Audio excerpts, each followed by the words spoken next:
चलो बच्चों शुरू करते हैं। क्लास 9 कंप्यूटर साइंस का चैप्टर 6 है माइक्रोसॉफ्ट ऑफिस। ठीक है, तो अब एक बात ध्यान रखना कि मैं इसके डायरेक्ट क्वेश्चन आंसर ही करवा रहा हूँ। जो इसके जो थ्योरेटिकल कंसेप्ट है, जो मटेरियल है पार्ट का, उसके लिए मैं अलग से एक वीडियो बना दूंगा, क्योंकि अधिकतर ये पार्ट पूरा प्रैक्टिकल है। ठीक है, तो अपन केवल डायरेक्ट यहाँ क्या कर रहे हैं, इसके क्वेश्चन आंसर हल कर रहे हैं। ठीक है, माइक्रोसॉफ्ट ऑफिस अभ्यास पर्सन। तो देखो पहला क्वेश्चन है, निम्न में से कौन सा वर्ड प्रोसेसर है। यानी इनमें से जो चार विकल्प दे रखे हैं, इनमें से कौन सा वर्ड प्रोसेसर है। तो पहला है माइक्रोसॉफ्ट वर्ड। क्या ये वर्ड प्रोसेसिंग है? बिल्कुल सही है। वर्ड स्टार ये भी है, वर्ड परफेक्ट ये भी है। तो इसका सही आंसर है उपरोक्त सभी। क्या आंसर है? उपरोक्त सभी। सही आंसर है उपरोक्त सभी। अगला वर्ड प्रोसेसिंग में कर सकते हैं, यानी वर्ड प्रोसेसिंग में क्या कर सकते हैं अपन? अक्षरों को आकार को छोटा या बड़ा कर सकते हैं, तो बिल्कुल कर सकते हैं। पेज में हेडर और फुटर डाल सकते हैं, तो वर्ड प्रोसेसिंग ये भी कर सकते हैं। शब्दों की स्पेलिंग जांच कर सकते हैं, ये भी कर सकते हैं। तो सही आंसर क्या हो चुका है? उपरोक्त सभी। अगला देखो, रूलर काम करता है। रूलर काम करता है, ये क्या कर रहा है? अक्षरों को गहरा करने के लिए। तो ये तो गलत हो गया। अक्षरों को गहरा करने के लिए हम किसका इस्तेमाल करते हैं? बोल्ड का। किसका इस्तेमाल करते हैं? बोल्ड का। अगला देखो, पेजों को आगे पीछे करने के लिए, तो इसके लिए हम इस्तेमाल करते हैं स्क्रॉल बार का। किसका इस्तेमाल करते हैं? स्क्रॉल बार का। फिर पेज का मार्जिन निश्चित करने के लिए, तो ये इसका आंसर क्या है? सही है। रूलर का इस्तेमाल क्यों करते हैं? पेज का जो मार्जिन है, अगर वो आपको निश्चित करना है या मार्जिन में कम या अधिक करना है, तो आप किसका इस्तेमाल करोगे? रूलर का। किसका इस्तेमाल करोगे? रूलर का। हेडर के लिए स्थान होता है, यानी हेडर कहाँ पर होता है? पेज के मध्य में होता है, बिल्कुल गलत है। पेज के निचले हिस्से में नहीं होता। पेज निचले हिस्से में क्या होता है? फुटर होता है, हेडर नहीं होता। पेज के ऊपरी हिस्से में, सही आंसर क्या है? पेज के ऊपरी हिस्से के अंदर क्या होता है? हेडर होता है। अगला है, पेज की आकृति यानी ओरिएंटेशन हो सकती है। जो पेज की आकृति यानी ओरिएंटेशन है, यानी पेज किस प्रकार का हो सकता है? पोर्ट्रेट यानी कैसा पेज हो सकता है? यानी खड़ा पेज हो सकता है। अगला लैंडस्केप मतलब कैसा पेज हो सकता है? आड़ा पेज हो सकता है। बिल्कुल सही है। तो सही आंसर क्या है? उपरोक्त सभी। उपरोक्त सभी का उपरोक्त दोनों। सही आंसर क्या होगा? उपरोक्त दोनों। अगला, चित्रात्मक प्रस्तुतिकरण हेतु उपयोगी है। यानी अगर आपको कोई ग्राफिक्स के द्वारा कुछ चीज समझानी है, यानी प्रस्तुतिकरण करना है, प्रेजेंटेशन बनानी है, यानी चित्रों के द्वारा क्या बनानी है? प्रेजेंटेशन बनानी है, तो आप किसका इस्तेमाल करोगे? देखो, एक्सेल का इस्तेमाल तो नहीं कर सकते, क्योंकि एक्सेल के अंदर क्या होते हैं? सीट होती हैं। डाटा किसके अंदर लिखे जाते हैं? टेबल के अंदर। एक्सेस ये डाटाबेस बनाने के काम आता है, तो ये भी नहीं हो सकता है। तो सही आंसर क्या हो गया? Power point. इसका सही आंसर क्या हो गया? Power point. अगला देखो, स्लाइड लेआउट मुख्यतः प्रकार के होते हैं। जो स्लाइड लेआउट होते हैं स्लाइड के अंदर, वो मुख्यतः कितने प्रकार के होते हैं? तो इसका सही आंसर क्या होता है? 9। कितने प्रकार के होते हैं? 9। जो MS पावर पॉइंट है, अगर आप होम टैब के अंदर जो स्लाइड ग्रुप है, उसके अंदर लेआउट के अंदर जाओगे, तो आपको कितनी प्रकार का लेआउट मिलेंगे? 9 प्रकार के। कितने प्रकार के लेआउट मिलेंगे? 9 प्रकार के। पूर्व संधारित प्रस्तुतिकरण की सहायता से प्रस्तुतिकरण तैयार करने हेतु निर्देश होता है। यानी अगर पहले से प्री डिफाइंड प्रस्तुतिकरण करने के जो सहायता मिलती है, वो किसके अंदर? देखो, ब्लैक प्रेजेंटेशन के अंदर क्या होगी? खाली प्रेजेंटेशन आएगी। इसके लिए हम इस्तेमाल करते हैं टेम्पलेट का। किसका इस्तेमाल करते हैं? टेम्पलेट। तो टेम्पलेट के अंदर क्या होता है कि जो उसकी पहले से जो डिजाइन होती है, वो पहले से फिक्स होती है। अपन उसका डायरेक्ट हम उनका सीधे इस्तेमाल कर सकते हैं। तो सही आंसर क्या हो जाएगा? टेम्पलेट। अगला, प्रस्तुतिकरण के लिए प्रयुक्त स्लाइड के लिए लघु चित्र क्रमानुसार देखने हेतु निर्देश है। यानी अगर आपको जो प्रेजेंटेशन है यानी प्रस्तुतिकरण में प्रयुक्त जो स्लाइड है उसको आपको छोटे रूप में देखकर छोटे रूप में देखना है। स्लाइड को कैसे देखना है? छोटे रूप में देखना है। और किसके लिए? कर्मानुसार करने के लिए, व्यवस्थित करने के लिए, उनके स्लाइड का जो क्रम है वो आगे पीछे करने के लिए। तो देखो टेम्पलेट तो हो ही नहीं सकता क्योंकि प्री डिफाइन होता है, विजार्ड भी नहीं हो सकता। स्लाइड शो के द्वारा स्लाइड शो की जाती है। सही आंसर है स्लाइड सॉर्टर। क्या आंसर? Slide sorter. तो स्लाइड सॉर्टर के द्वारा आप स्लाइडों को क्या कर सकते हो? व्यवस्थित कर सकते हो, उनके क्रम के अंदर क्या कर सकते हो? बदलाव कर सकते हो। तो उसमें स्लाइड सॉर्टर के अंदर क्या होता है? स्लाइडें होती है वो छोटे छोटे रूप में दिखाई देती है जिससे हमें व्यवस्थित करने में या क्रमानुसार करने में क्या होती है? आसानी होती है। अगला देखो, डिलीट स्लाइड विकल्प उपलब्ध होता है। तो अभी देखो इसका आंसर का एक ध्यान रखना, जो पुराने वाले वर्जन थे जो एक्सपी है जिसमें इस प्रकार के फाइल, एडिट, फॉर्मेट इस प्रकार के मेन्यू होते थे, ठीक है, तो उसमें तो सही आंसर होगा एडिट मेन्यू। क्या आंसर है? Edit menu. लेकिन आपको ये ध्यान रखना जो नए लेटेस्ट वर्जन है ओपीसी जैसे 19 है, 13 है, इनके अंदर डायरेक्ट डिलीट का ऑप्शन नहीं होता। आपको कुछ नहीं करना होता है, स्लाइड को सिलेक्ट करके राइट क्लिक करके आप डिलीट कर सकते हो, और या फिर आप स्लाइड को सिलेक्ट करके जो कीबोर्ड के ऊपर जो डिलीट बटन है उसको प्रेस करके आप आसानी से डिलीट कर सकते हो। किसी मेन्यू के अंदर डिलीट का विकल्प नहीं है, ये बात ध्यान रखना। अगला देखो, वर्ड प्रोसेसर की परिभाषा लिखिए। वर्ड प्रोसेसर की परिभाषा लिखिए, यानी कि कह रहा है कि वर्ड प्रोसेसर क्या होता है। देखो, वर्ड प्रोसेसर एक ऐसा प्रोग्राम अथवा एप्लीकेशन सॉफ्टवेयर होता है। वर्ड प्रोसेसर क्या होता है? एक ऐसा प्रोग्राम या अथवा एप्लीकेशन सॉफ्टवेयर होता है जो वर्ड अर्थात शब्द पर प्रोसेस अर्थात कार्य करता है। जो किस पर कार्य करता है? वर्ड पर काम करता है। वर्ड कह सकते हैं या शब्द पर क्या करता है? प्रोसेस करता है या शब्द पर कार्य करता है।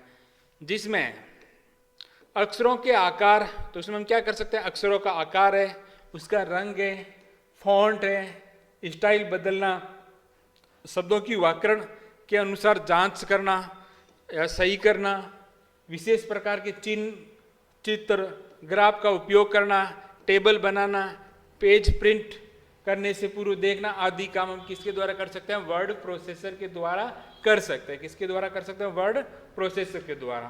तो समझ पाएंगे वर्ड प्रोसेसर क्या होता है। अगर आपको वर्ड से संबंधित कुछ भी प्रोसेसिंग करनी है तो आप किसका इस्तेमाल कर सकते हो? वर्ड प्रोसेसर का इस्तेमाल कर सकते हो, जिसके अंदर आपको वर्ड जो शब्द है उसको नाम तो क्या हो गया? आकार बदलना, रंग बदलना, फॉन्ट बदलना, स्टाइल बदलना, उसको टेबल के रूप में लिखना, ग्राफ के रूप में लिखना, चित्र के रूप में प्रदर्शित करना, ये सब काम किसके द्वारा हम कर सकते हैं? वर्ड प्रोसेसर के द्वारा आसानी से कर सकते हैं। किसी को लेटर टाइप करना, ये सब किसमें अंदर होता है? वर्ड प्रोसेसर के अंदर होता है। अगला, माइक्रोसॉफ्ट वर्ड में फाइल को भंडारित यानी सेव करने के लिए शॉर्टकट की है। तो शॉर्टकट क्या है? Ctrl+S। अगर MS वर्ड के अंदर माइक्रोसॉफ्ट वर्ड है उसके अंदर अगर आप फाइल को सेव करना चाहते हो तो उसकी शॉर्टकट की क्या है? Ctrl+S। क्या है? Ctrl+S। अगला देखो, सुपरस्क्रिप्ट और सबस्क्रिप्ट किसे कहते हैं? सुपरस्क्रिप्ट और सबस्क्रिप्ट किसे कहते हैं? आप लोगों ने कई बार देखा होगी जब अपन हम लोग या कोई मैटर टाइप करते हैं तो कई बार ऐसे शब्द आते हैं जैसे मान 12th लिखना है जिसमें TH क्या लिखा जाता है? तो सामान्य लाइन से थोड़ा ऊपर लिखा जाता है। या फिर जैसे आप 9th लिखते हो तो इसमें TH कहाँ लिखते हो? थोड़ा सा ऊपर की तरफ लिखते हो। उसी प्रकार जैसे ऑक्सीजन का सूत्र H2O जिसमें 2 है वो सामान्य लाइन से थोड़ा सा नीचे लिखा जाता है। जो ऊपर की तरफ लिखा था उसको तो बोलते हैं सुपरस्क्रिप्ट, और जो नीचे की तरफ लिखे उसको बोलते हैं सबस्क्रिप्ट। क्या बोलते हैं? सबस्क्रिप्ट। तो देखो, सुपरस्क्रिप्ट जब शब्द को टाइप करते समय, कब? जब शब्द को आप टाइप कर रहे हो समय अक्षर को पंक्ति से थोड़ा ऊपर लिखा जाता है। कहाँ लिखा जाता है? पंक्ति से थोड़ा ऊपर लिखा जाता है, तो उसे सुपरस्क्रिप्ट कहते हैं। तो उसे हम क्या कहते हैं? सुपरस्क्रिप्ट। शॉर्टकट की है इसकी, देखो Ctrl+Shift+। आपको किसका चिन्ह लगाना है? बराबर का चिन्ह दबाना है। क्या दबाना है? बराबर का चिन्ह दबाना है। उदाहरण के लिए जैसे 9th लिखोगे, जैसे नॉर्मल लिखा तो 9TH हो तो इस शब्द को आपको पहले क्या करना है, सिलेक्ट करना है। क्या करना है, सिलेक्ट। और किस पे, या तो ये शॉर्टकट की दबा सकते हो, ठीक है, या फिर जो होम टैब है इसके अंदर जो फॉन्ट ग्रुप है वहां पर आपको ये सुपरस्क्रिप्ट सबस्क्रिप्ट के आइकन मिल जाएंगे, तो आप डायरेक्ट क्लिक करके इस TH को कैसे लिख सकते हो, ऐसे सामान्य लाइन से थोड़ा सा ऊपर। अगला है सबस्क्रिप्ट। जब शब्दों को टाइप करते समय अक्षरों का पंक्ति अक्षरों ये लिख दो को पंक्ति से थोड़ा नीचे, यहां पे लिख दो को, ठीक है, थोड़ा नीचे लिखा जाता है तो उसे सबस्क्रिप्ट कहते हैं। और इसकी शॉर्टकट की है जो कंट्रोल प्लस बराबर है। क्या कंट्रोल प्लस बराबर है। जो सबस्क्रिप्ट है कंट्रोल का चिन्ह दबाना, और जो कीबोर्ड के ऊपर बराबर का चिन्ह है, न्यूमेरिक कीपैड की तरफ नहीं देखना है, जो मेन कीबोर्ड है बराबर का चिन्ह दबाना है। और अगर सुपरस्क्रिप्ट करना है तो कंट्रोल शिफ्ट के साथ क्या दबाना है, बराबर का चिन्ह दबाना है, ठीक। जैसे अगर आपने H2O ऐसे लिखना है, नॉर्मल तो H2 होगा, तो इसको सिलेक्ट करके किसी पे क्लिक करोगे, सबस्क्रिप्ट पे, या कंट्रोल प्लस बराबर का चिन्ह दबाओगे, ठीक है। अब है कि हेडर और फुटर किसे कहते हैं, ठीक है, हेडर और फुटर किसे कहते हो। देखो, हेडर उस सूचना को कहते हैं जो हमारे फाइल्स के प्रत्येक पेज के ऊपर प्रदर्शित होती है। हेडर किसे कहते हैं, हेडर उस सूचना को कहते हैं जो हमारा फाइल है, जो डॉक्यूमेंट है, उसके जो प्रत्येक पेज है जिसके ऊपर की तरफ प्रदर्शित होती हैं।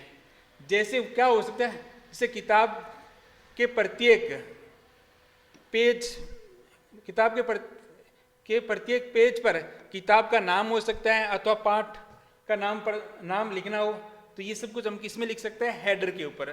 ध्यान रखना, जैसे मान के चलो ये एक पेज है, ये एक पेज है, तो ऊपर की तरफ भी सूचना है उसको हेडर बोलते हैं, और जो नीचे यहाँ पर जो सूचना लिखी जाती है उसको हेडर, और यहाँ नीचे लिखे उसको क्या कहते हैं, फुटर।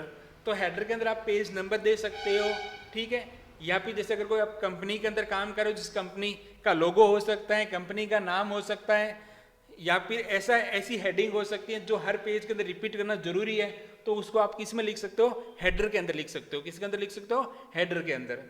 अब बात करते हैं फुटर की। तो फुटर उन सूचनाओं को कहते हैं जो फाइल के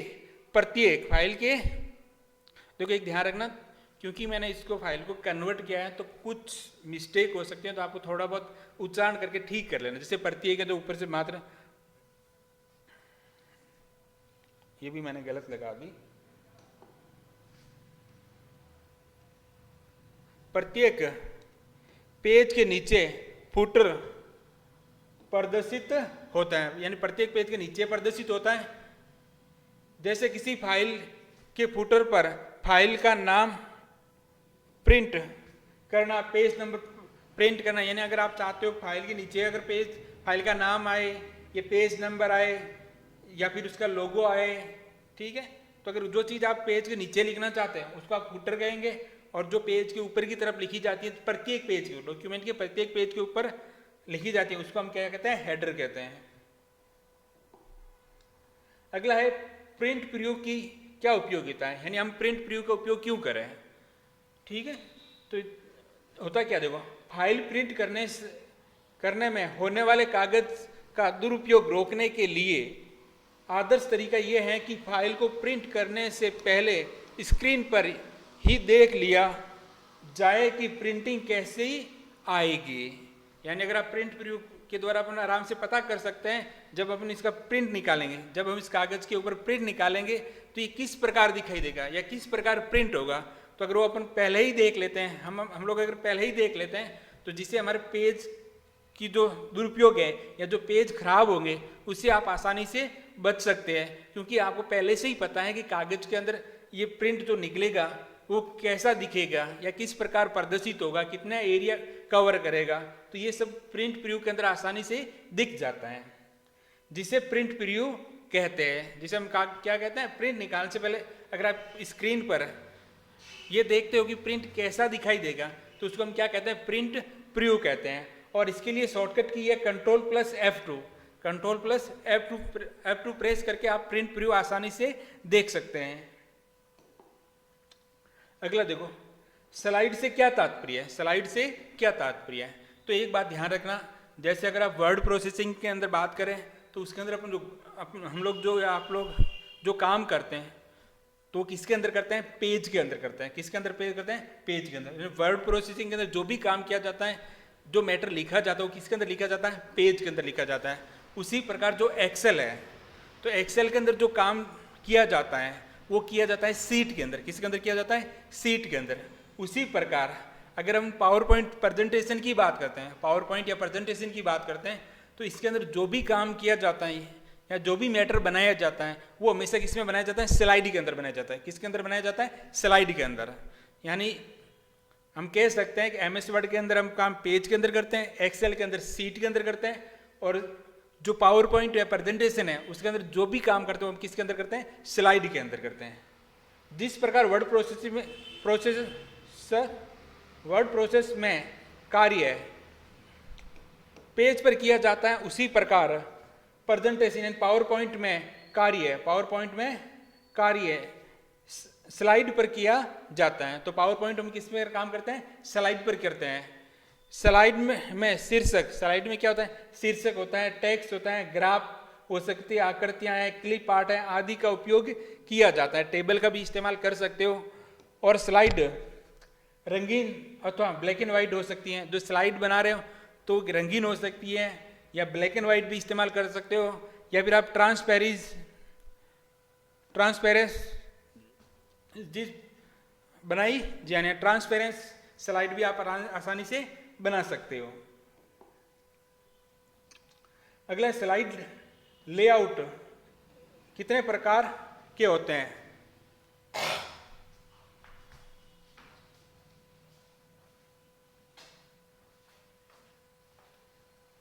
क्या कह रहा है, स्लाइड लेआउट कितने प्रकार के होते हैं। तो हमने पहले पढ़ा था जो ऑब्जेक्टिव टू क्वेश्चन कितने प्रकार के होते हैं, 9। तो अब ये देख लो, स्लाइड लेआउट है 1 2 3 4 5 6 7 8 और 9। कितने प्रकार का हो सकता है, 9 प्रकार का हो सकता है। अगला देखो, रिहर्सल टाइमिंग से क्या तात्पर्य है। रिहर्सल टाइम से क्या तात्पर्य है। देखो कई बार क्या होता है कि अगर अपन कोई स्लाइड कहीं पर प्रस्तुत कर रहे हैं तो हमें अंदाजा नहीं होता कि ये स्लाइड यानी एक स्लाइड या एक स्लाइड के अंदर में कितने समय तक रुकना है या कितने समय तक बोलना है। तो उसके लिए हम रिहर्सल टाइमिंग का इस्तेमाल कर सकते हैं या रिहर्सल कर सकते हैं आराम से कि हमें एक स्लाइड के अंदर पर्टिकुलर कितने समय के लिए रुकना है, और उस टाइम को आप सेव कर सकते हो और फिर प्रेजेंटेशन के समय इसका अपने आप ऑटो प्रोसेस या ऑटो प्ले कर सकते हो, जिससे आपको आसानी हो सकती है। तो जैसा कि आप रिहर्सल टाइम का उपयोग प्रेजेंटेशन या पावर पॉइंट में करेंगे तो पावर पॉइंट रिकॉर्ड करेगा कि प्रत्येक स्लाइड पर कितना समय बिताते हैं। तो पावर पॉइंट क्या करेगा कि रिकॉर्ड करेगा कि प्रत्येक स्लाइड पर आप कितना समय बिता रहे हैं। एक बार जब आपको ये सही समय मिल जाए, अगर आपको एक बार ये सही समय मिल जाए जो आप जिस स्पीड से बोल रहे हैं उसी स्पीड से अगर प्रत्येक स्लाइड पर समय आ जाए तो आप शो को स्वचालित रूप से चलाने के लिए इसका उपयोग कर सकते हैं। तो फिर आप क्या कर सकते हो, जैसे आप स्लाइड शो कर देंगे, स्लाइड को क्या कर देंगे, शो कर देंगे, और आप बोलते रहेंगे, उसके अनुसार स्लाइड अपने आप बदलती रहेगी, क्योंकि आपने प्रैक्टिस किया। आपने क्या किया, प्रैक्टिस किया, और आपको पता है कि एक स्लाइड के ऊपर आपको कितने समय के लिए रुकना है।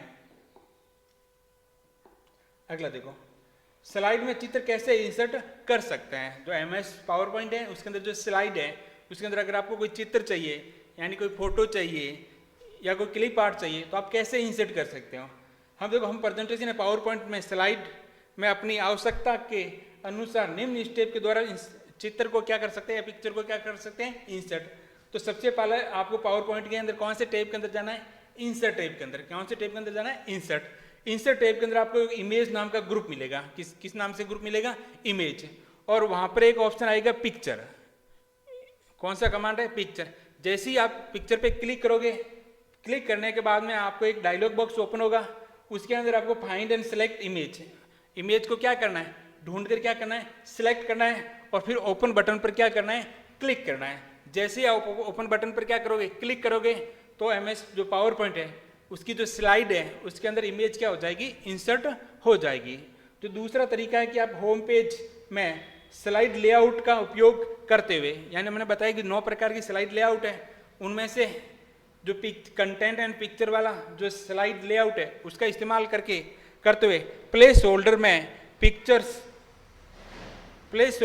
पिक्चर पर क्लिक करके ला सकते हैं। देखो जो पावर पॉइंट होता है जिसके अंदर अगर आप कोई भी इस्तेमाल करते हो, डॉट डॉट के द्वारा अगर कोई आकृति बनती है तो उसको बोलते हैं प्लेस होल्डर। उसको क्या बोलते हैं, प्लेस होल्डर। जो पिक्चर एंड कंटेंट वाला या इमेज और कंटेंट वाला इस्तेमाल करोगे तो वहाँ पर जैसे इमेज के लिए एक स्थान रिजर्व होगा, ठीक, और जो यहाँ पर जैसे पिक्चर बना हुआ है, जैसे आप क्लिक करके इसके अंदर डायरेक्ट पिक्चर को क्या कर सकते हैं, इंसर्ट कर सकते हैं। उसी के अंदर वो भी है, एक डायलॉग बॉक्स ओपन होगा जिसके अंदर आपको पिक्चर को क्या करना होगा, तो पहले ढूंढना होगा, फिर उसको सेलेक्ट करके क्या करना होगा, ओपन करना होगा। अगला देखो, अब निम्नलिखित क्वेश्चन है, वर्ड प्रोसेस से आप क्या समझते हैं? किसी वर्ड प्रोसेस में सामान्यतः क्या क्या सुविधाएं होती हैं? ये क्या वर्ड प्रोसेसिंग एप्लीकेशन है उससे आप क्या समझते हैं, और वर्ड प्रोसेस जो एप्लीकेशन है उसमें सामान्यतः क्या क्या सुविधा होती हैं? देखो, वर्ड प्रोसेस एक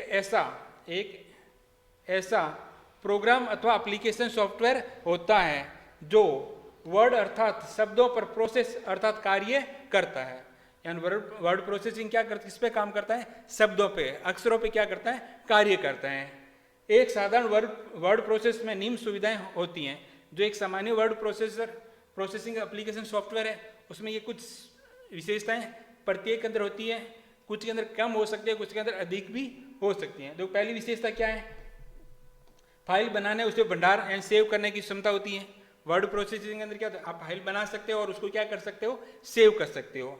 दूसरा है अक्षरों का जो आकार है, रंग है, फॉन्ट है, स्टाइल आदि को आप आसानी से बदलने की इसमें क्या होती है, क्षमता होती है। अक्षरों को आप गहरा कर सकते हो, तिरछा कर सकते हो, नीचे लाइन खींच सकते हो आदि करने की क्षमता होती है। फिर है शब्दों की आप जो व्याकरण है के अनुसार उसकी जांच कर सकते हो, शब्दों की व्याकरण के अनुसार क्या कर सकते हो, जांच कर सकते हो, सही करने की भी क्षमता होती है। तो आप जांच भी करोगे और साथ में ये सजेशन भी देगा, उसे सिमिलर शब्द भी प्रदर्शित होगा जिससे आप आराम से उसे ठीक कर सकते हो। पेज के ऊपर आप हेडर डाल सकते हो, नीचे की तरफ फुटर लगा सकते हो, मार्जिन सेट कर सकते हो, लाइन के बीच में जो स्पेस है उसको कम कर सकते हो, गद्यांश यानी पैराग्राफ के बीच में जगह को कम या ज़्यादा करने की क्षमता होती है। लाइनों के बीच है या पैराग्राफ के बीच में की जो जगह है उसको कम या ज़्यादा करने की आराम क्षमता होती है। इसके अलावा देखो, अक्षरों को सुपरस्क्रिप्ट बताया था, जैसे 9th जिसमें TH लिखते हो ऊपर की तरफ, सबस्क्रिप्ट जैसे H2O आदि प्रकार से लिखा जा सकता है। यानी इस प्रकार से आप सुपरस्क्रिप्ट या सबस्क्रिप्ट फॉर्मेट में लिख सकते हो। विशेष प्रकार के चिन्हों का इस्तेमाल कर सकते हो, चित्रों का इस्तेमाल कर सकते हो, क्रमांक संख्या लगा सकते हो आदि डालने की क्षमता होती है। पेज प्रिंट करने से पूर्व उसका पेज को प्रिंट करने से पूर्व देख सकते हो, पेज प्रिंट करने की क्षमता होती है। सारणी यानी स्तंभ और पंक्ति और कॉलम यानी स्तंभ के रूप में बना सकते हो, सारणी यानी टेबल बना सकते हो, उस पर कार्य करने की भी क्या होती है, इसमें क्षमता होती है। फाइल में एक भाग को हटाना, दूसरे जगह डालना आदि साधारण संपादन कार्य करने की क्षमता होती है। फाइल के अंदर किसी भी भाग को आप हटा सकते हो, दूसरी जगह ले जा सकते हो, ठीक है, या उसकी प्रतिलिपि बना सकते हो। 2 फाइलों को मिलाकर प्रिंट करना यानी मर्ज कर सकते हो, 2 फाइलों को मिलाकर यानी मेल मर्ज का इस्तेमाल कर सकते हो। किसी भी वर्ड प्रोसेस में साधारणतः उपयुक्त सुविधाएं होती हैं, परंतु पुराने वर्ड प्रोसेस जैसे वर्ड स्टार है, अक्षर है आदि में कुछ कम सुविधाएं होती हैं। जो पुराने वर्ड प्रोसेसिंग सॉफ्टवेयर है तो हो सकता है उसमें ये सुविधा नहीं मिले, लेकिन जो नए लेटेस्ट वर्ड प्रोसेसिंग जो भी सॉफ्टवेयर है उनके अंदर ये सुविधा आसानी से मिल जाएगी। अगला देखो, पेज पर हेडर और फुटर डालने की विधि का वर्णन कीजिए। पेज के अंदर जो हेडर और फुटर है उसको डालने की जो विधि है उसका क्या करना है, वर्णन करना है। देखो, किसी भी फाइल में पेज को पेज पर हेडर या फुटर डालने के निम्न विधि का प्रयोग किया जा सकता है। तो हेडर और फुटर बताइए क्या होते हैं। जैसे ये एक पेज है, पेज के ऊपर की तरफ हेडर डाला जाता है, नीचे की तरफ फुटर। डॉक्यूमेंट के प्रत्येक पेज के ऊपर क्या लगा जाता है, हेडर और फुटर। ऊपर की तरफ हेडर, नीचे की तरफ फुटर। तो अगर आपको हेडर या फुटर इंसर्ट करना है तो सबसे पहले आपको जाना है इंसर्ट टैब में, हेडर और फुटर ग्रुप के अंदर। कहाँ जाना है, सबसे पहले इंसर्ट टैब के अंदर जाना है और वहां पर आपको क्या ढूंढना है, हेडर एंड फुटर ग्रुप में जाकर जैसे ये हेडर या फुटर पर क्लिक करेंगे तो वर्ड प्रोसेस के पेज पर हेडर और फुटर एरिया प्रदर्शित होने लग जाएगा। जैसे ही आप इंसर्ट टैब के अंदर कहाँ पर जाओगे, हेडर फुटर के अंदर हेडर और फुटर ग्रुप में जाकर हेडर या फुटर पर क्या करोगे, क्लिक करोगे। तो जैसे ही आप क्लिक करोगे तो वर्ड प्रोसेस के जो पेज है, वर्ड प्रोसेसिंग के जो पेज है पर हेडर और फुटर वाला जो एरिया है, यानी ये एरिया और ये एरिया प्रदर्शित होने लग जाता है। साथ ही एक न्यू टैब ओपन हो जाता है। साथ ही क्या हो जाता है, एक नया टैब ओपन हो, जिसको कहते हैं डिजाइन टैब। कौन सा टैब ओपन हो जाता है, डिजाइन टैब प्रदर्शित होने लग जाता है, जिसमें निम्न ऑप्शन का उपयोग कर सकते हैं, जिसके अंदर बहुत सारे विकल्प हैं, जिसके द्वारा आप हेडर और फुटर के अंदर अपनी सुविधा के अनुसार कुछ भी इंसर्ट कर सकते हो या बदलाव कर सकते हो। देखो तो उसके अंदर क्या मिलेगा, एक तो मिलेगा इंसर्ट अंदर क्या, डेट टाइम। इंसर्ट के अंदर आपको मिल जाएगा डेट टाइम, मिल जाएगा पिक्चर हेडर या फुटर एरिया के अंदर में लाने के लिए। अगर आपको हेडर या फुटर एरिया के अंदर डेट और टाइम चाहिए या पिक्चर या कोई लोगो चाहिए होता है तो आप इंसर्ट में जाकर डिजाइन टैब के इंसर्ट में जाकर आप आराम से ला सकते हो। अगला है नेविगेशन। नेविगेशन अगर आप हेडर से फुटर पर या फुटर से हेडर पर जाना चाहते हो या नेक्स्ट पेज के लिए हेडर या फुटर पर जाना चाहते हो तो आप नेविगेशन ग्रुप का इस्तेमाल कर सकते हो, जिसके अंदर होगा go to header, go to footer, next page. ये बहुत सारे विकल्प उपलब्ध होंगे, जिसके द्वारा आप हेडर और फुटर के बीच में क्या कर सकते हैं, नेविगेशन कर सकते हैं। बीच में क्या कर सकते हैं, स्विच करते हैं। हेडर और फुटर के बीच में क्या कर सकते हैं, स्विच, या एक पेज के हेडर से दूसरे पेज के हेडर के अंदर जा सकते हैं। अगला है ऑप्शन। तो ऑप्शन के अंदर क्या होगा, आपके पास तीन विकल्प, 1, 2 और 3। पहला होता है डिफरेंट फर्स्ट पेज। अगर आपको जो हेडर या फुटर है, पहले पेज का जो हेडर या फुटर है उसे अन्य पेज से अलग रखना है, पहले पेज के हेडर और फुटर को अन्य पेज से क्या रखना है, अलग रखना है, तो आप डिफरेंट फर्स्ट पेज के ऊपर क्या कर सकते हो, क्लिक कर सकते हो। ऑप्शन को क्या कर सकते हो, सेलेक्ट करोगे। जैसे ही आप इसको सेलेक्ट करोगे तो फर्स्ट पेज की जो हेडिंग है वो अन्य पेज से क्या होगी, अलग होगी। देखो, पहले पेज में हेडर और फुटर अन्य पेज से अलग रखना हो तो इस विकल्प पर क्या करना है, क्लिक करना है। दूसरा है different odd and even page. अगर आप सम और विषम, इवन और ओड पेज के अनुसार हेडर और फुटर देना चाहते हो, यानी इवन यानी आगे का पेज का हेडर अलग और अगर पेज का पीछे प्रिंट निकाले उसकी हेडर और फुटर क्या देना चाहते हो, अलग, तो आप इसका इस्तेमाल कर सकते हैं। यदि ओड पेज पर हेडर और फुटर एक जैसे और इवन पेज पर हेडर और फुटर एक जैसे रखने हो तो इस विकल्प पर क्लिक करेंगे। अगला है शो डॉक्यूमेंट टेक्स्ट।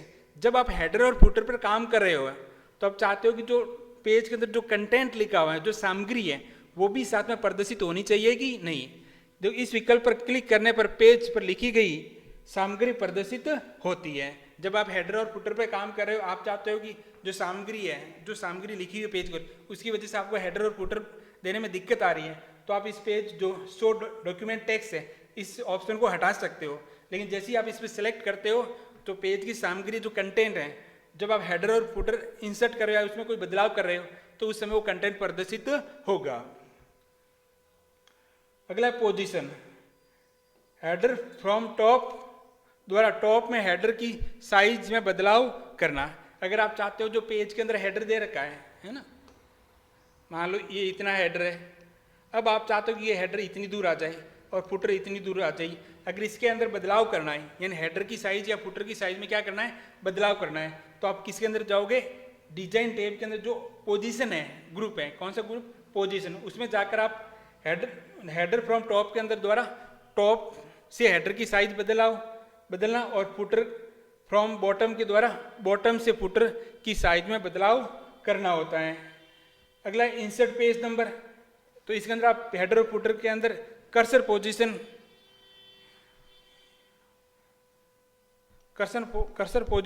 पर पेज नंबर को क्या कर सकते हो, इंसर्ट कर सकते हो। पेज नंबर के द्वारा जो हेडर और फुटर के अंदर जहां पर आपका कर्सर है वहां पर आप पेज नंबर क्या कर सकते हो, इंसर्ट कर सकते हो। अगला है किसी भी पेज को प्रिंट करने की विधि का वर्णन कीजिए। देखो जैसे ही आप Ctrl+P प्रेस कर दो, जैसे आप फाइल बना करते हैं या फाइल में जाकर फाइल में जाकर प्रिंट पे क्लिक करते हो या फिर Ctrl+P दबाते हो तो इस प्रकार का एक डायलॉग बॉक्स आता है।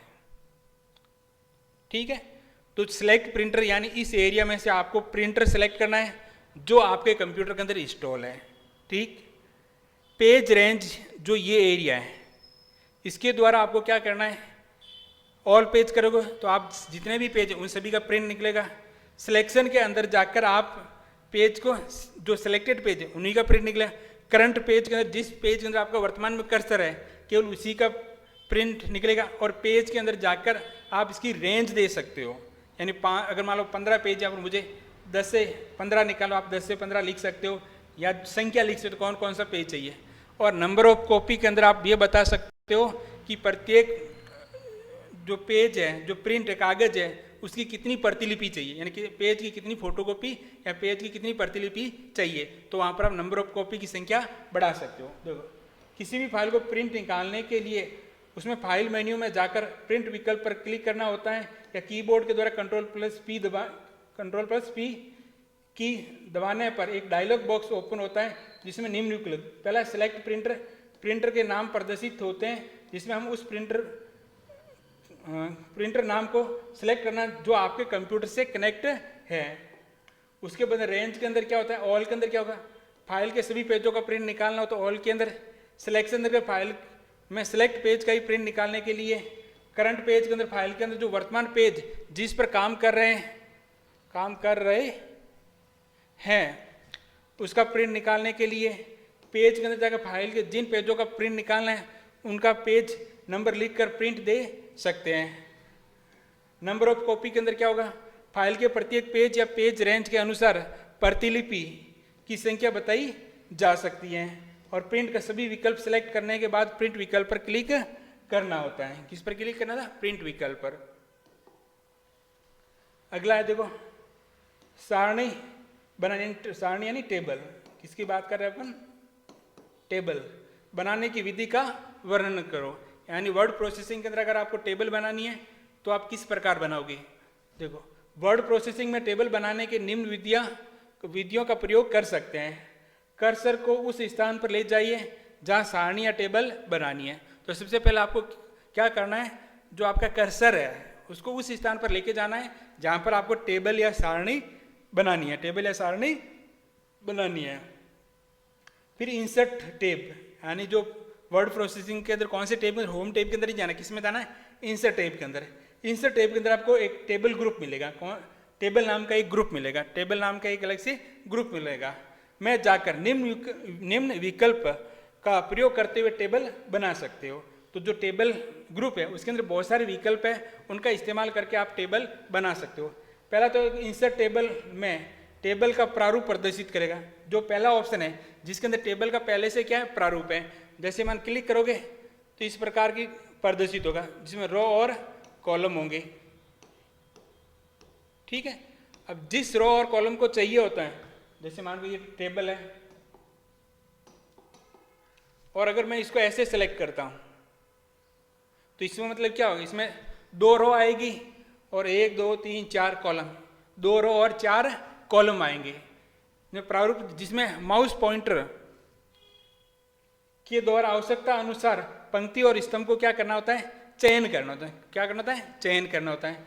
और उसी अनुसार जैसे अगर आपने 2 कॉलम सेलेक्ट किए तो 2 कॉलम आएंगे और 4 रो सेलेक्ट किए तो 4 रो आएगी। अगला है कि इंसर्ट टेबल डॉट डॉट, अगर इस प्रकार का जाकर पंक्ति या स्तंभों की संख्या बताकर टेबल इंसर्ट कर सकते हैं। अगर आपको ये प्रक्रिया दिखने में हार्ड है या सेलेक्ट करने में दिक्कतें आ रही हैं तो आप क्या कर सकते हो, अगर आपको पहले से पता है कि मुझे 10 कॉलम चाहिए, 5 रो चाहिए, 10 कॉलम या 5 रो या 5 रो 10 कॉलम चाहिए, तो आप इसे इंसर्ट टेबल के अंदर जाकर जो पंक्ति है यानी कॉलम है, पंक्ति यानी रो और स्तंभ जो कॉलम है उनकी संख्या बताकर सीधे टेबल इंसर्ट कर सकते हैं। अगला है ड्रॉ टेबल। जब जैसे ही ड्रॉ टेबल करोगे तो एक पेंसिल का चिन्ह आ जाएगा और उस पेंसिल के द्वारा इस विकल्प पर क्लिक करने पर एक माउस पॉइंटर पेंसिल की तरह दिखाई देगा, जिसके द्वारा टेबल ड्रॉ कर सकते हैं। तो उस पेंसिल के द्वारा आप टेबल आसानी से ड्रॉ कर सकते हो। इसके अलावा जो कन्वर्ट टेक्स्ट टू टेबल, अगर आपके पास पहले से टेक्स्ट मौजूद है, आप चाहते हो उसको पंक्ति या स्तंभ के अंदर लिखना है, पंक्ति तथा स्तंभ के अंदर लिखना है, यानी रो तथा कॉलम के अंदर लिखना है, तो सेलेक्ट टेक्स्ट को पंक्ति या स्तंभ में बदलने के लिए, अर्थात टेबल में बदल सकते हो किसको, सेलेक्टेड टेक्स्ट को। अब जो टेबल है, मैं रो और कॉलम को कैसे हटा सकते हो, तो कर्सर को उस स्थान पर ले जाएं जहां पर रो और कॉलम है और डिलीट करना है। रो और कॉलम को डिलीट करना है, तो रो और कॉलम को कैसे डिलीट करोगे, तो आपको क्या करना, अगर रो और कॉलम को क्या करना, डिलीट करना है, तो कर्सर को आप उस स्थान पर ले जाना है जिस रो या कॉलम को आपको क्या करना है, डिलीट करना है। यानी कर्सर, अगर आप टेबल के अंदर कोई भी रो या कॉलम डिलीट करना चाहते हैं तो आप कर्सर को उस रो या कॉलम के अंदर लेके जाओगे, उस स्थान पर लेके जाओगे जहाँ जिसको आपको डिलीट करना है। फिर टेबल टूल्स, जैसे ही आप टेबल के अंदर जाओगे तो एक नया टेब ओपन होगा जिसे हम कहते हैं टेबल टूल्स। टेबल टूल्स के अंदर लेआउट जाओगे और डिलीट के अंदर जाओगे और यहाँ पर डिलीट क्लिक करोगे रो या कॉलम। अगर रो डिलीट करनी है तो रो पे क्लिक करना है, कॉलम डिलीट करना है तो कॉलम पे क्लिक करना है। अगर आप टेबल में रो या कॉलम को जोड़ना क्या करना, जोड़ना चाहते हो, तो कर्सर को उस स्थान पर ले जाए जिस रो या कॉलम को जोड़ना है। वही तरीका सेम ही है। टेबल टूल्स में जाओगे, लेआउट के अंदर जाओगे, रो और कॉलम में जाकर रो के लिए आप क्या कर सकते हो, दो तरीके हैं, इंसर्ट अबव, इंसर्ट बिलो। यानी अगर पहले करने तो इंसर्ट अबव करेंगे, बाद में जहाँ कर्सर है उसके बाद में रो इंसर्ट करनी है तो इंसर्ट बिलो करेंगे, पर क्लिक करेंगे। और कॉलम के लिए इंसर्ट लेफ्ट और इंसर्ट राइट। अगर कर्सर से लेफ्ट की तरफ कॉलम चाहिए तो इंसर्ट लेफ्ट करेंगे और राइट की तरफ चाहिए तो इंसर्ट राइट विकल्प पर क्या करेंगे, क्लिक करेंगे। अगला निम्न पर क्या लिखिए, टिप्पणी लिखिए। पहला देखो, बुलेट के ऊपर text style, spelling and grammar जांच करने की सुविधा। तो पहला लिख दो बुलेट एवं नंबर। हम कई पत्रों में बातें बिंदुवार लिखनी होती हैं। कई बार हमें कोई पत्र लिखना होता है, कोई डॉक्यूमेंट लिखना होता है जिसके अंदर जो बातें अपन लिखना चाहते हैं, जो हम बातें लिखना चाहते हैं वो किस पॉइंट के अंदर है, बिंदुवार लिखना चाहते हैं, पॉइंटों के अंदर लिखना चाहते हैं। या कई बार उसको क्या बनानी होती है, सूची बनाकर लिखना होता है, सूची बनाकर क्या लिखनी होती है। ये बिंदु हमेशा नई पंक्ति से प्रारंभ होते हैं और जो हमारे बिंदु जो पॉइंट होते हैं वो हमेशा क्या होते हैं, नई पंक्ति से क्या होते हैं, प्रारंभ होते हैं। और प्रत्येक बिंदु से पूर्व उसका क्रमांक या विशेष चिन्ह लगे होते हैं। जो विशेष बिंदु है, पॉइंट है, उसके आगे या तो क्रमांक लगे होंगे या फिर कोई विशेष चिन्ह लगे होते हैं। जैसे ये देखो, वर्ड, एक्सेल, पावर पॉइंट। उपरोक्त उदाहरण के अंदर अगर 1 2 3 है तो उसको नंबर कहेंगे और इस प्रकार का अगर विशेष चिन्ह है उसको हम बुलेट कहते हैं। उसको हम क्या कहते हैं, बुलेट कहते हैं। ठीक है, यानी अगर आप कोई सीक्वेंस लिख रहे हैं जिससे डॉट,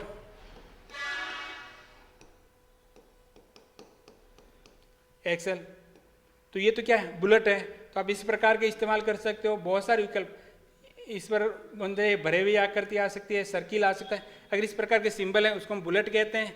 और यदि आप इस तरह इस्तेमाल करते हो, जैसे कि 1 या 2 इस्तेमाल कर सकते हो, या फिर जैसे आप रोमन के अंदर इस्तेमाल करते हो 1 2 3 या फिर ABC, तो इसको हम क्या कहेंगे, नंबरिंग या सीक्वेंस। अगला है टेक्स्ट स्टाइल। वर्ड प्रोसेसिंग में अक्सर विभिन्न शैली में टाइप किए जा सकते हैं। यदि हम टाइप कर चुके हैं तो उसकी शैली में बदलाव कर सकते हैं। यानी वर्ड के अंदर जो टेक्स्ट है उसकी शैली बदलनी है, या तो आप टाइप करने से पहले उसकी शैली बदल सकते हो। अगर आपने टाइप कर दिया है तो उसको सिलेक्ट करके भी आप उसकी शैली को, यानी स्टाइल, जो टेक्स्ट की स्टाइल है उसमें बदलाव कर सकते हैं। वर्ड में अक्षरों की निम्न 4 शैलियाँ जो स्टाइल है वो है मुख्य रूप से, और भी है लेकिन ये मुख्य रूप से 4 है। एक तो होता है रेगुलर। रेगुलर का मतलब है जो आप सामान्य जो फॉन्ट है जो बाय डिफॉल्ट है उसी के अनुसार अगर टाइप करना तो वो रेगुलर बाय डिफॉल्ट होता है रेगुलर।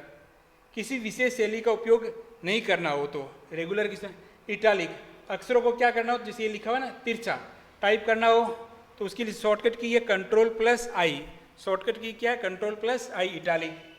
अगला है बोल्ड, अक्षरों को इस प्रकार ये लिखा है ना बोल्ड, गहरा टाइप करना हो तो हम उसको सिलेक्ट करके क्या कर सकते हैं Ctrl+B का इस्तेमाल कर सकते हैं शॉर्टकट के। फिर यह अंडरलाइन ला सकते हो, अक्षर या शब्द के नीचे क्या टाइप करना हो इस प्रकार की अंडरलाइन खींचनी हो तो, और शॉर्टकट की है Ctrl+U, इसका इस्तेमाल कर सकते Ctrl+U। अक्षर शैली का उपयोग अक्षर या शब्दों की तरफ ध्यान आकर्षित करना है।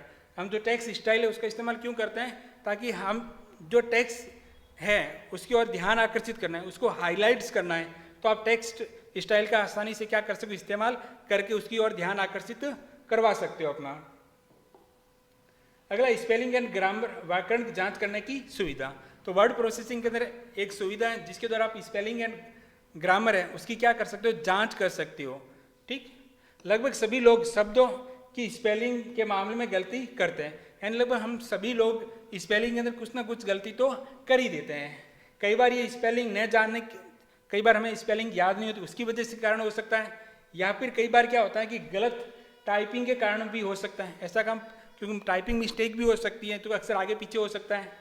इस प्रकार की अनचाही गलतियों से बचने के लिए MS वर्ड में व्याकरण है स्पेलिंग जांचने की सुविधा उपलब्ध कराई गई है। अगर इस प्रकार की कोई गलती होती है तो MS वर्ड के अंदर इसकी जांचने की सुविधा उपलब्ध है। इसके लिए आपको क्या करना है, चलो मैं थोड़ा सा इसमें मिस्टेक है, तीर के निशान खींच देता हूँ, ये तो आपको रिव्यू टैब के अंदर प्रूफिंग के अंदर जाना है और स्पेलिंग एंड ग्रामर पर क्लिक करना है। प्रूफिंग के अंदर किसके अंदर क्लिक करना है, स्पेलिंग एंड ग्रामर के अंदर, जिसके अंदर एक आपके पास एक डायलॉग बॉक्स ओपन होगा जिसके अंदर आप होगा क्या, जो स्पेलिंग मिस्टेक है उससे संबंधित आपको सजेशन दिया जाएगा। अगर आप वो स्पेलिंग चाहते हो इग्नोर कर सकते हो, अगर बदलाव करना चाहते हो तो रिप्लेस कर सकते हो। आप चाहते हो कि ये स्पेलिंग जहाँ पर भी सब जगह से हो तो आप रिप्लेस ऑल का इस्तेमाल कर सकते हो। और इस डायलॉग बॉक्स को शॉर्टकट की Ctrl+F7 के द्वारा भी आप ओपन कर सकते हो। किसके द्वारा, Ctrl+F7 के द्वारा भी ये ओपन कर सकते हो। अगला मेल मर्ज से क्या तात्पर्य है, मेल मर्ज की विधि का वर्णन कीजिए। देखो कई बार क्या होता है कि मान के चलो आप कल स्कूल के अंदर कोई फंक्शन है ना, कोई हॉलीडे है, कोई फंक्शन है, एनुअल फंक्शन है, तो हमें क्या करना है, प्रत्येक बच्चे को इनविटेशन देना है, प्रत्येक स्टूडेंट को क्या करना होता है, इनविटेशन देना होता है। तो एक तरीका तो ये होगा कि आप एक मैटर टाइप करोगे और प्रत्येक बच्चे के ऊपर नाम क्लास लिखोगे, तो इससे क्या होता है, समय वेस्टेज होगा, क्योंकि उस लेटर को आप अगर 50 बच्चे हैं तो 50 बार टाइप करना होगा या 50 बार कट कॉपी पेस्ट कुछ ना कुछ तो करना ही होगा। तो इसका एक आसान तरीका होता है, क्योंकि हमारे स्कूलों में अधिकतर हम एक तो रिकॉर्ड मेंटेन करते हैं जिसके अंदर बच्चे का नाम है, क्लास है, मोबाइल नंबर है, एड्रेस है, एक वो फाइल होगी, और एक फाइल जिसके अंदर अपन लेटर टाइप करेंगे, जो इन्विटेशन देना उसको टाइप करेंगे। ठीक, और जिस फील्ड या रिकॉर्ड की हमें आवश्यकता है उसको इस मेन जो इन्विटेशन फाइल है उसके अंदर क्या कर लेंगे, इंपोर्ट कर देंगे। ठीक है, जिससे क्या हो जाएगी, समय की बचत। यानी अगर दो फाइलें हैं वर्ड के अंदर, उसको मिलाकर एक फाइल बनाई जाती है तो उसको कहते हैं मेल मर्ज। क्या कहते हैं, मेल मर्ज। आंकड़ों के रूप में एकत्रित सूचनाओं को अन्य फाइल के साथ मिलाना मेल मर्ज कहलाता है। इन आंकड़े के रूप में एकत्रित सूचना है, यानी आंकड़ों के रूप में आपके पास एक सूचना एकत्रित है, उसको अन्य फाइल के साथ मिलाना मेल मर्ज कहलाता है। माना हमारी कक्षा में सभी विद्यार्थियों को शुभकामनाएं पत्र भेजना है। क्या करना है, हमारी क्लास के जितने भी विद्यार्थी उनको शुभकामना का पत्र भेजना है, और हम ये चाहते हैं कि प्रत्येक शुभकामना पत्र के ऊपर उस विद्यार्थी का नाम पता लिखा होना चाहिए जिसे हम पत्र भेज रहे हैं। देखो ऐसी परिस्थिति के लिए हम दो फाइलों बनाएंगे। पहली फाइल के अंदर जिसमें सूचना लिखी होगी जो सभी पत्रों में एक जैसी होगी, यानी जो आपको इनविटेशन है अर्थात शुभकामनाएं संदेश, जो सभी विद्यार्थियों का एक जैसा भेजी जाती है। थोड़ी मिस्टेक करना से एक जैसी, सभी विद्यार्थियों को एक जैसा भेजी जानी है। इस फाइल पर हमें मुख्य फाइल यानी मेन डॉक्यूमेंट कहेंगे, उसको हम क्या कहेंगे, मेन डॉक्यूमेंट कहेंगे। और दूसरी फाइल जिसमें वो सूचना रहेगी जो हर पत्र पर अलग अलग रहेगी, यानी विद्यार्थी का नाम, उसका पता, उसके मोबाइल नंबर, अर्थात प्रत्येक विद्यार्थी का नाम और पता। इस फाइल को हम आंकड़ों यानी जो डेटा सोर्स फाइल कहेंगे, उसको हम क्या कहेंगे, डेटा सोर्स कहेंगे। अब मेल वर्ड की विधि क्या है, पहला स्टेप क्या है, आपको मेलिंग टैब में जाकर स्टार्ट मेल वर्ड ग्रुप में 3 विकल्प होंगे। पहला तो स्टार्ट मेल वर्ड में विभिन्न विकल्प में से लेटर को क्या करना है, सेलेक्ट करना है। किसको सेलेक्ट करना है, लेटर को सेलेक्ट करना है। सेलेक्ट रेसिपिएंट में 3 विकल्प होंगे। टाइप ए न्यू लिस्ट, जिनका आप जो सोर्स फाइल है अगर उनकी नई लिस्ट बनानी तो आप यहाँ नई लिस्ट बना सकते हैं। Use as a existing list, अगर वो लिस्ट आपने पहले किसी फाइल के अंदर बना रखी है तो उसको डायरेक्ट आप सिलेक्ट कर सकते हैं। तीसरा एडिट रेसिपिएंट लिस्ट में जाकर जिन लिस्ट का उपयोग करना है उसको आप क्या कर सकते हैं, सिलेक्ट कर लो। मान के चलो हमारी जो लिस्ट बने उसमें 50 स्टूडेंट है और हमें इन्विटेशन 15 को ही भेजना है, तो आप उन 15 स्टूडेंट को क्या कर सकते हो, सिलेक्ट कर सकते हो। और दूसरा स्टेप क्या होगा,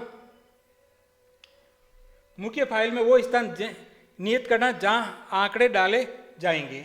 फिर आपको जो लेटर इन्विटेशन टाइप तो कर दिया, फिर उस मुख्य फाइल के अंदर उस स्थान को निश्चित करना है जहां पर आपको स्टूडेंट के नाम या एड्रेस को लिखना है। ठीक है, तो वही तरीका है, मेलिंग टैब में जाकर right and insert field group में जाकर आवश्यक फील्ड को क्या करना है, इंसर्ट करना है। अब मेलिंग टैब के अंदर जो राइट एंड इंसर्ट फील्ड है उस ग्रुप में जो फील्ड आपको रिक्वायरमेंट, जो भी आपको रिक्वायरमेंट है उनको क्या कर लेना, आपने जो मेन फाइल है, मेन डॉक्यूमेंट, उसके अंदर क्या करना है, इंसर्ट करना है।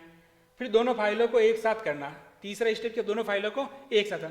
तो मेलिंग टैग में जो फिनिश ग्रुप है उसमें जाकर फिनिश एंड मर्ज में जाकर प्रिंट विकल्प को सिलेक्ट करके उन दोनों फाइलों को एक साथ मर्ज कर सकते हैं। अगला देखो, प्रस्तुतिकरण में से क्या तात्पर्य है, प्रस्तुतिकरण से क्या तात्पर्य है और उसकी उपयोगिता पर प्रकाश डालिए। इसकी उपयोगिता पर क्या करिए, प्रकाश डालिए। देखो वर्तमान युग, तो थोड़ी सी मिस्टेक हो रही है, ये अधिकतर ये होती है कि जब मैं इसको फॉर्म कन्वर्ट करता हूँ तो कुछ जो अल्फ़ाबेट होते हैं,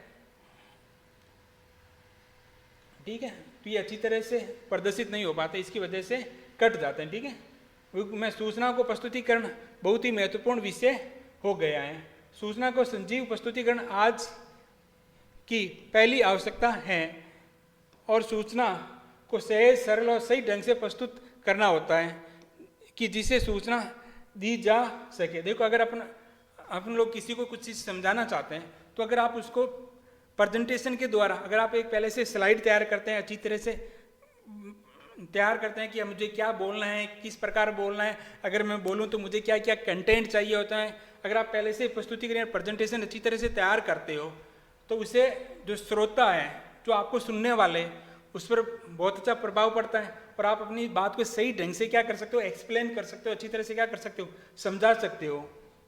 ठीक, उसे आसानी से समझ में आ जाए। और माइक्रोसॉफ्ट ऑफिस का एक प्रोग्राम इसी कार्य को बड़ी सरलता से करता है, जिसे कहते हैं प्रस्तुतिकरण। हिंदी के अंदर है, इंग्लिश में कहते हैं प्रेजेंटेशन। क्या कहते हैं, प्रेजेंटेशन। और जो माइक्रोसॉफ्ट का है उसको कहते हैं MS पावर पॉइंट प्रेजेंटेशन की सहायता से ये प्रोग्राम MS पावर पॉइंट के नाम से जाना जाता है। जो प्रेजेंटेशन में सहायक ये प्रोग्राम किस नाम से जाना जाता है, power point, MS power point नाम से जाना जाता है। पावर पॉइंट में इसकी सहायता से हम स्लाइड क्या बनाते हैं, स्लाइड बनाते हैं, हैंड आउट बनाते हैं, स्पीकर नोट तैयार करते हैं और प्रस्तुतिकरण की आउटलाइन तैयार की जाती है। अगर बात जो कुछ कंपोनेंट होते हैं, एक तो ये स्लाइड, पावर पॉइंट में स्लाइड शीर्षक के अंदर टाइटल है, टेक्स्ट है, ग्राफ है, आकृतियाँ, क्लिप आर्ट है आदि का उपयोग होता है। और स्लाइड श्वेत या ब्लैक एंड व्हाइट हो सकती है, कलरफुल भी हो सकती है और ट्रांसपेरेंस भी हो सकती है। हैंड आउट के अंदर क्या होता है, प्रस्तुतिकरण से पूर्व दर्शकों को हैंड आउट दिए जा सकते हैं, जिसे हमारी स्लाइड के ही प्रिंट एक पृष्ठ में एक से अधिक हो सकते हैं। हैंड आउट का मतलब ये होता है जो आप स्लाइड बना रखी है आपने, जो आप प्रस्तुतिकरण कर रहे हैं, आप उसका जो प्रिंट आउट है छोटे छोटे एक ही पेज के ऊपर या छोटे छोटी स्लाइड के रूप में आप अपने श्रोता को दे सकते हैं, ताकि उनको समझने में क्या हो, आसानी हो। यानी उसको जो भी टिक मार करना है तो आप उस पेज पर आसानी से कर सकता है। अगला स्पीकर नोट्स, प्रत्येक पृष्ठ पर एक स्लाइड या वाक्य बोलने के लिए कुछ नोट्स भी लिखे जा सकते हैं। स्पीकर नोट का मतलब ये होता है कि जैसे आपने एक स्लाइड बना रहे, अब जब वो स्लाइड प्रदर्शित होगी, आपको क्या बोलना है, कुछ अलग से एक्सप्लेन करना है, तो आप उसके लिए अलग से नोट्स बना सकते हैं, जिसको हम स्पीकर नोट्स कहते हैं। फिर आउटलाइन है, प्रस्तुतिकरण को तैयार करते समय एक विकल्प आउटलाइन के रूप में कार्य करने का होता है। इस विकल्प पर कार्य करते समय टाइटल और मुख्य टेक्स्ट दिखाई देता है। फिर है देखो ऑटो कंटेंट विजार्ड में प्रस्तुतिकरण के निर्माण की प्रक्रिया को समझाई। देखो ऑटो कंटेंट विजार्ड के अंदर क्या होता है कि अगर आप किसी टॉपिक के बारे में कोई प्रेजेंटेशन तैयार करते हैं तो आपके अंदर कुछ टेक्स्ट या फिर आप मैनुअली वो आपको सजेशन करेगा कि टाइटल कितना बड़ा होना चाहिए, सब टाइटल क्या होना चाहिए, अगर कोई टेक्स्ट लेकर किस प्रकार होना चाहिए, अगर कोई इमेज इंसर्ट कर रहे हैं तो किस प्रकार दिखनी चाहिए, यानी वो आपको पहले से प्री डिफाइंड है। आप उस कंटेंट विजार्ड का इस्तेमाल करके आप अपनी कोई भी स्लाइड क्या बना सकते हैं, स्लाइड का क्या निर्माण कर सकते हो।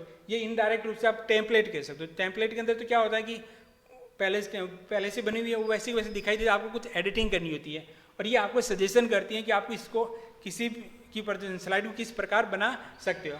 ऑटो कंटेंट विजार्ड प्रस्तुतिकरण तैयार करने का एक सरलतम तरीका होता है। ऑटो कंटेंट विजार्ड का उपयोग हेतु नई स्लाइड प्रस्तुतिकरण मेन्यू में उपलब्ध विकल्प में से क्लिक करना होगा। क्लिक करने पर ऑटो कंटेंट विजार्ड का स्टार्टअप डायलॉग बॉक्स दिखाई देगा। इसमें हमें नेक्स्ट बटन पर को क्लिक करना होगा। इसमें हम अगले विकल्प में जाएंगे और इसमें उपलब्ध विभिन्न प्रकार की प्रस्तुतिकरण को चुनना होगा, यानी आपको किस प्रकार की प्रेजेंटेशन तैयार करनी है। उस डायलॉग बॉक्स में 6 श्रेणियां के प्रस्तुतिकरण उपलब्ध होंगे। हम अपनी आवश्यकता के अनुसार कोई भी एक प्रस्तुति का चयन करेंगे। इसके बाद अगले विकल्प पर क्लिक करेंगे, तब हम विजार्ड के आउटपुट विकल्प में होंगे और इस आउटपुट विकल्प में भी कई उप विकल्प होंगे और हम अपनी आवश्यकता के अनुसार उप विकल्प को चयन करेंगे।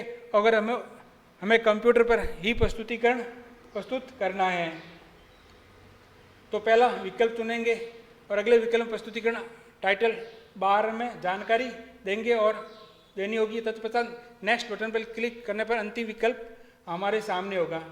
यहाँ पर हम फिनिश बटन पर क्लिक करेंगे और ऑटो कंटेंट विजार्ड प्रस्तुतिकरण का निर्माण कर देगा। इस प्रस्तुतिकरण में जो हेडिंग और पहले से लिखे आलेख में हम अपने प्रस्तुतिकरण के अनुरूप परिवर्तन करके अपने विषय के अनुरूप प्रस्तुतिकरण बना सकते हैं। ठीक है, अब अगला है टाइटल सब टाइटल टेक्स्ट में अंतर बताते हुए यह समझाए कि किस प्रकार प्रस्तुतिकरण में नई स्लाइड का उपयोग में लेते हैं और उसके रंग में परिवर्तन करते हैं। तो टाइटल क्या होता है? किसी भी प्रस्तुतिकरण शीर्षक टेक्स्ट को टाइटल में टाइटल लिखा जाता है जो अन्य टेक्स्ट की तुलना में क्या होता है, बड़ा। टाइटल के अंदर क्या होता है कि अगर जो आप प्रेजेंटेशन बना उसका जो शीर्षक है उसको हम क्या कहते हैं, टाइटल कहते हैं। जो अन्य टेक्स्ट से क्या लिखा जाता है, थोड़ा सा अलग, तुलनात्मक बड़ा भी लिखा जाता है, कुछ अलग लिखा जाता है।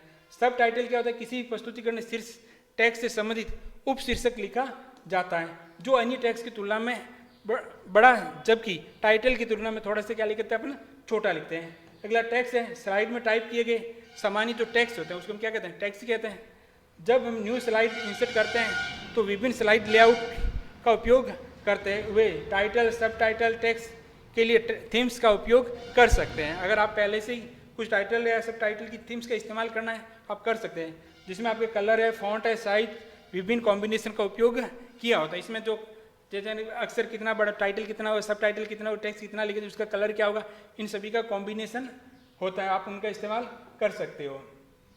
और अगर आपको थीम्स बदलें, डिजाइन टैब में जाकर थीम्स में जाकर कलर कॉम्बिनेशन का उपयोग करते हुए टाइटल सब टाइटल और टेक्स्ट का कलर आप आसानी से बदल सकते हैं।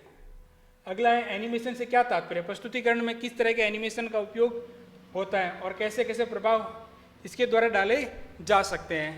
यानी अगर आप प्रस्तुतिकरण के अंदर एनिमेशन, यानी पहले तो एनिमेशन क्या है और अगर प्रस्तुति जो प्रेजेंटेशन है उसमें अगर एनिमेशन का इस्तेमाल करते हैं, उपयोग करते हैं, तो इसको किस प्रकार के प्रभाव या किस प्रकार से डाल सकते हैं।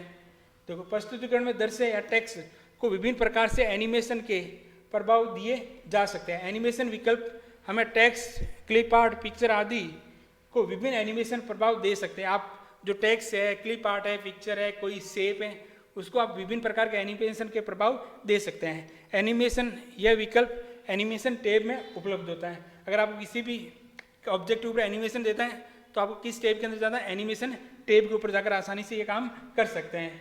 एनिमेशन के द्वारा प्रस्तुतिकरण और भी प्रभावी बनाया जा सकता है। यानी एनिमेशन के द्वारा आप क्या कर सकते हो, जो आपकी प्रेजेंटेशन है उसको प्रभावशाली बना सकते हैं। जिससे समझना आसान हो जाता है और एनिमेशन के द्वारा चलचित्र बनाए जा सकते हैं जो अपनी ओर ध्यान आकर्षित करते हैं। जो एनिमेशन, एक तो इंट्रेंस देखो, जब कोई भी स्लाइड के अंदर फर्स्ट टाइम कोई भी ऑब्जेक्ट आता है तो किस प्रकार आना चाहिए, ठीक है ना। जब कोई भी ऑब्जेक्ट पहली बार स्लाइड में प्रदर्शित करना होता है तो इस प्रकार के एनिमेशन का प्रयोग किया जाता है, जिसमें फ्लाई इन, स्प्लिट, शेप आदि हो सकते हैं। इम्प्रेशंस, जब कोई भी ऑब्जेक्ट स्लाइड पर प्रदर्शित है और उस कलर विभिन्न प्रकार के हाइलाइट्स करना हो तो इस प्रकार के एनिमेशन का प्रयोग कर सकते हैं, जिसमें क्या होता है, लाइन का कलर है, फॉन्ट कलर है, ब्लड फ्लैश है यानी बोल्ड फ्लैश है, एग्जिट, जब किसी ऑब्जेक्ट को स्लाइड से एग्जिट करना होता हो तो इस प्रकार के एनिमेशन का प्रयोग कर सकते हैं, जिसमें फ्लाई आउट है, जूम है, वाइल है आदि का इस्तेमाल कर सकते हैं। मोशन पाथ है, अगर आपको चलचित्र बनाने हैं, चित्र चलते हुए दिखाने हैं, जब किसी भी ऑब्जेक्ट को स्लाइड पर एक पाथ पर चलते हुए दिखाना हो तो इस प्रकार के एनिमेशन का आप प्रयोग कर सकते हो।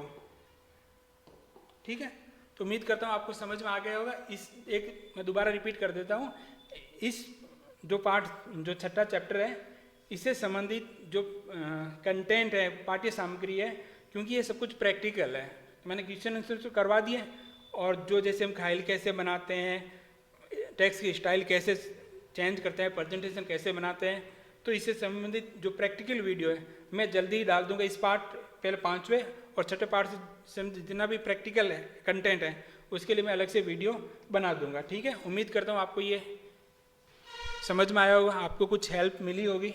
धन्यवाद।